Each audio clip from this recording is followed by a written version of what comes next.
bonjour, bienvenue à cette heure du conte des documentaires secondaires adolescents de la salle de montre de novembre. Alors, nous commençons ici avec une belle petite collection.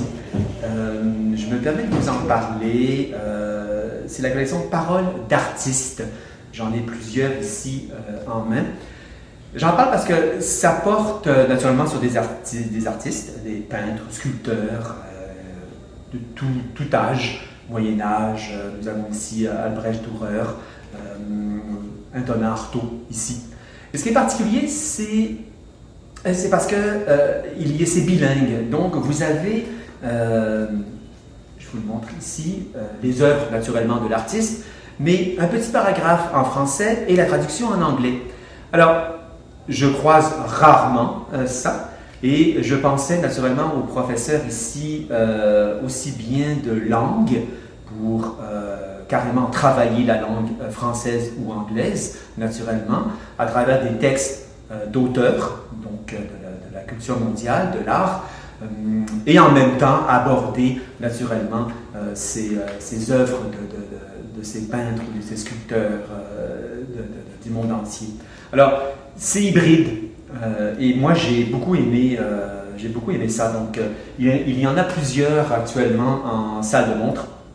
Alors, 20e siècle, Joseph Beuys, Georgia O'Keeffe, grande peintre américaine du 20e siècle.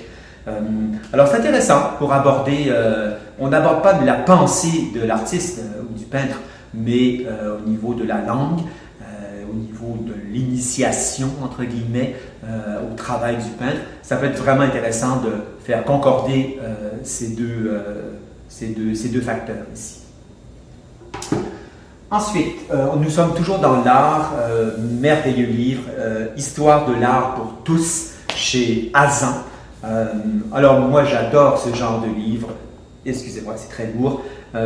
Vous avez une iconographie très riche, un texte également toujours qui va au sujet, à la substance du sujet, donc pas de blabla non nécessaire pour les élèves ou le professeur.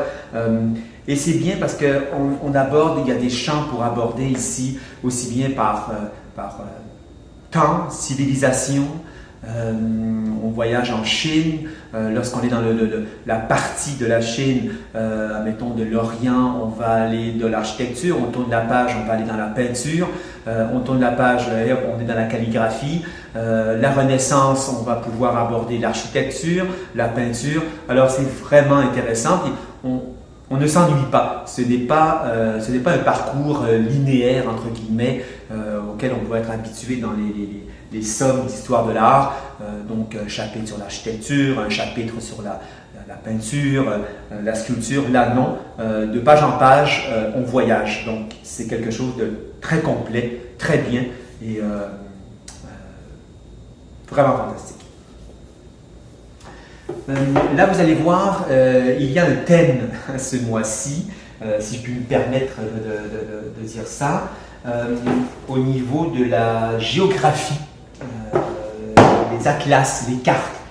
J'ai ici 4 livres, 4 beaux livres sur c'est ça, atlas, différents atlas.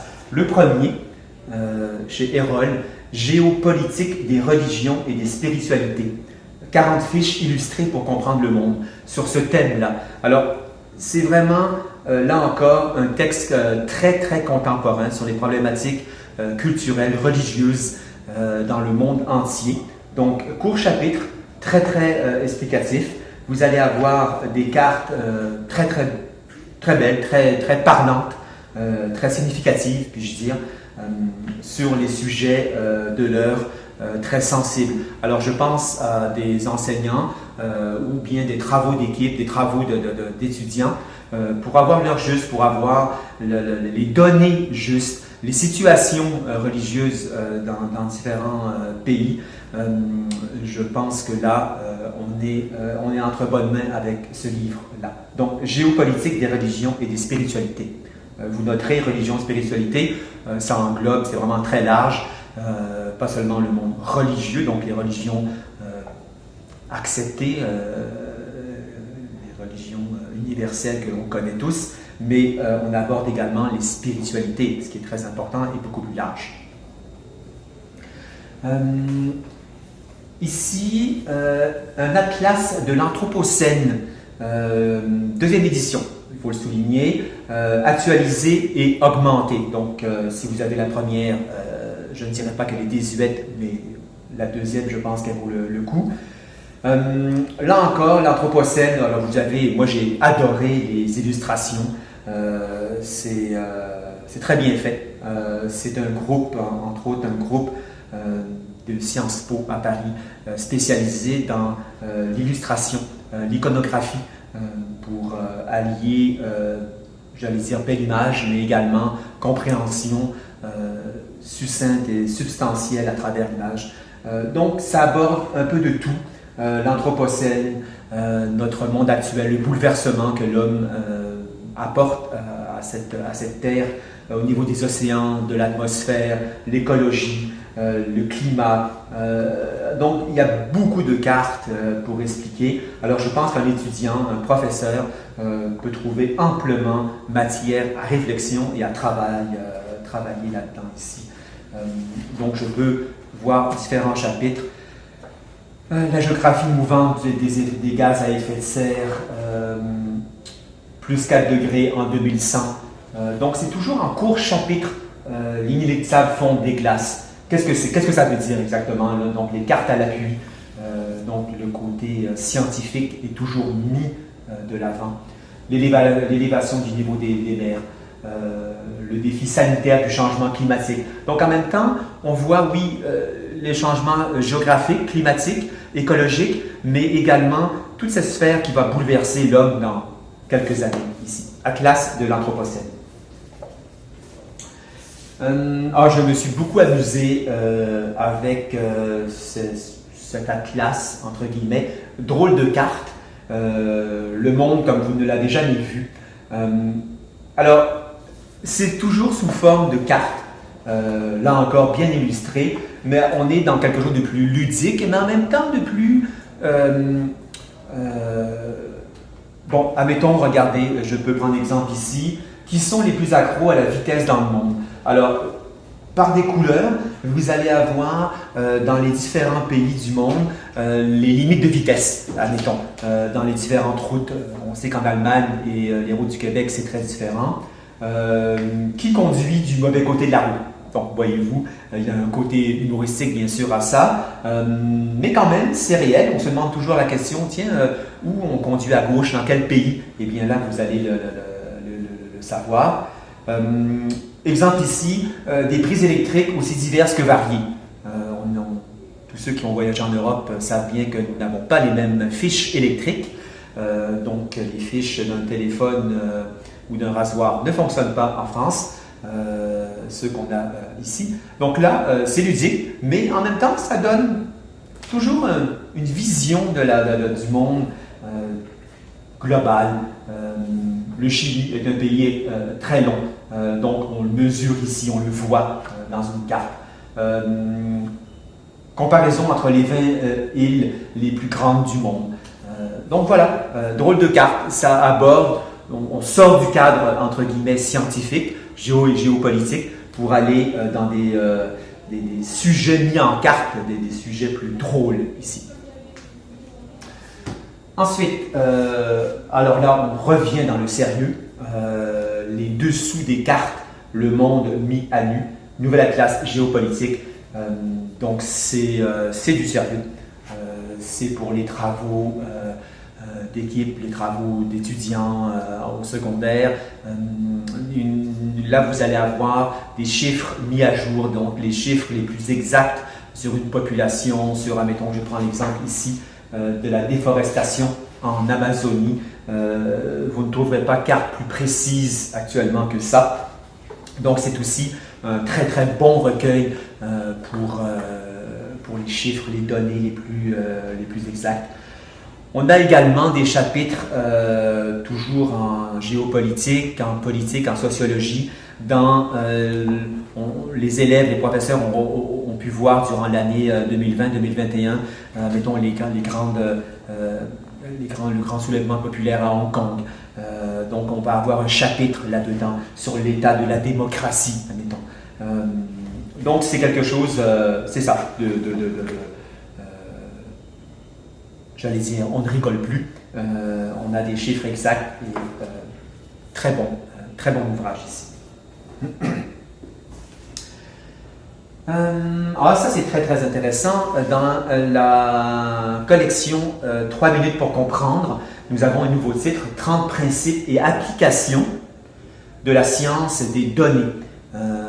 Donc là encore, on plonge dans le monde de la science, de l'informatique, et on va voir, mettons, réseaux neuronaux et apprentissage. Donc on touche à la psychologie ici, toujours avec des illustrations extrêmement intéressantes.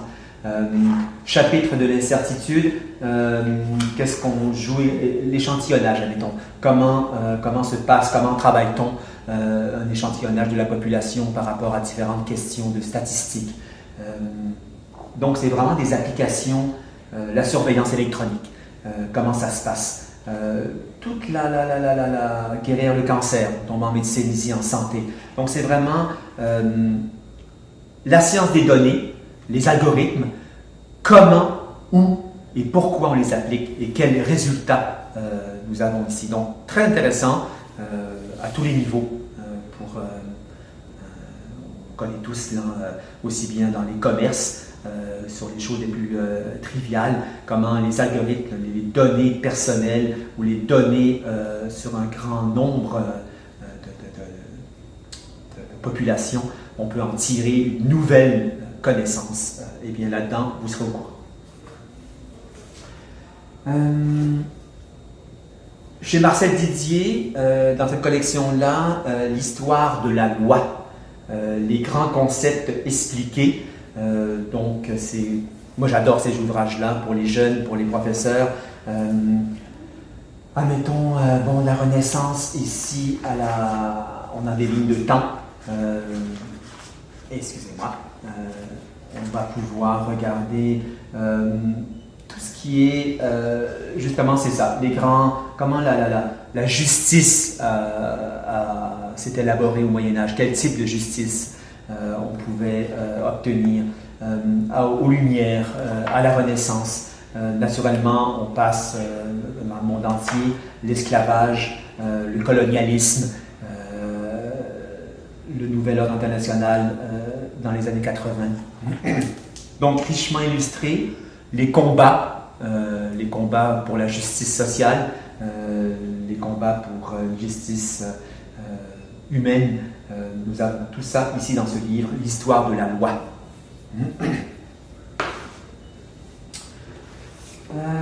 Avant-dernier, un beau livre en philosophie, le grand cours de philosophie, 52 semaines, 52 sujets, 150 philosophes.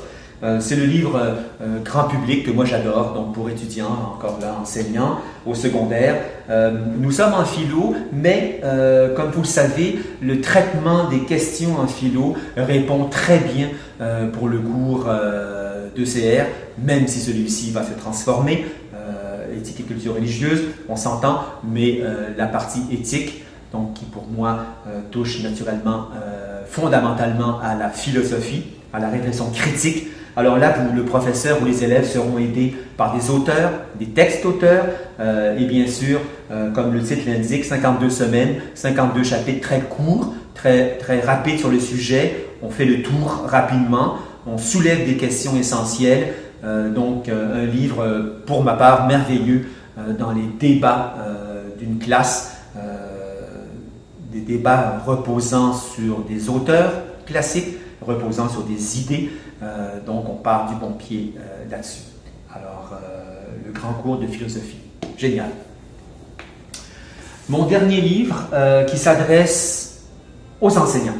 Mais il fallait que j'en parle. Je me suis demandé si je devais en parler ici dans cette heure du compte des documentaires ados. Mais si des enseignants m'écoutent, alors là, c'est un livre merveilleux de Jérôme Proulx aux éditions Multimonde. Toutes ces réponses sont bonnes. Quand les élèves nous font la leçon en mathématiques, Alors c'est très intéressant. Ce didacticien en mathématiques, M. Proux, examine en court chapitre aussi bien l'apprentissage de l'algèbre, l'apprentissage de la géométrie, le calcul des aires, comment, c'est vraiment un renversement du miroir, comment les élèves appréhendent ces questions d'algèbre. Et dans le fond, la question qu'il essaye de résoudre, ou du moins d'amener des pistes de recherche, c'est comment peut-on amener l'algèbre à se faire comprendre des étudiants. Et sa méthode, si je puis dire, assez fascinante, c'est d'aller observer, interroger, décortiquer la méthodologie, si je puis dire, des élèves qui vont naturellement faire face à ces problèmes-là. Donc, c'est vraiment intéressant et on découvre là-dedans, dans le fond, je ne dirais pas des méthodes toutes prêtes et toutes cuites pour enseigner une nouvelle façon d'enseigner les mathématiques, l'algèbre ou quoi que ce soit au primaire, secondaire, surtout au secondaire, mais une réflexion, une base de réflexion sur l'interaction avec ses élèves et naturellement le sujet qui intéresse ici, les mathématiques. Donc très ancré dans le programme, rien de complètement au-delà de ça, mais très pratico-pratique si on sait lire bien ces chapitres. Donc, toutes ces réponses sont bonnes, voilà, pour les enseignants, naturellement. Alors, je vous remercie. Ça termine cette heure du compte pour les documentaires secondaires pour la salle de montre de novembre. Merci et à bientôt. Bonne lecture. Au revoir.